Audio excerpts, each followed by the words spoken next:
ამერიკული სწრაფი კვების ობიექტი ვენდისი კონკურენციის გაწევას ადგილობრივ ბაზარზე მოქმედი სწრაფი კვების ყველა ობიექტისთვის გეგმავს. ვისოლ ჯგუფის სამეთვალყურეო საბჭოს თავმჯდომარე, რომელიც ადგილობრივ ბაზარზე ვენდისის შემომყვანია, ტევესამთან აცხადებს, რომ ვენდისის მთავარი პრიორიტეტი ხარისხი იქნება.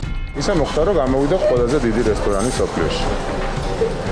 1000 კვადრატული ფართობი არის ამ პირველი რესტორნის, ის გაიხსნა სმარტის სუპერმარკეტის გვერდზე.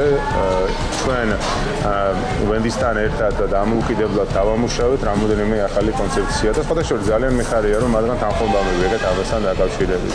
ვენდის არ ქონდა სადღესასწაულო ცენტრები, სადაც არა მარტო დაბადების დღის მოწყობა შეიძლება, არამედ ნებისმიერი სახის წვეულება შეიძლება ბავშვმა გადაიხადოს. სოსოფ ხაკაძის თქმით, ვენდისის საფოსო პოლიტიკა ადგილობრივ ბაზარზეა მორგებული და ყველანაირ შემოსავლიან სეგმენტზე იქნება გათვლილი.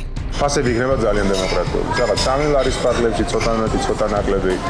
რომ ჩვენი ამოცანა ის არის, რომ ჩვენი პროდუქციის მოხარებელი სმარტში, ვენდისში და ყველგან იყოს მთელი საზოგადოება. ნებისმიერი ადამიანი, დაბალ შემოსავლიანი, საშუალო შემოსავლიანი და უფრო მაღალ შემოსავლიანი. ვენდისის პირველ ობიექტში 80-მდე ადამიანი დასაქმდება და ამერიკული სწრაფი კვების ობიექტი პირველ მომხმარებელს 12 სექტემბერს მიიღებს.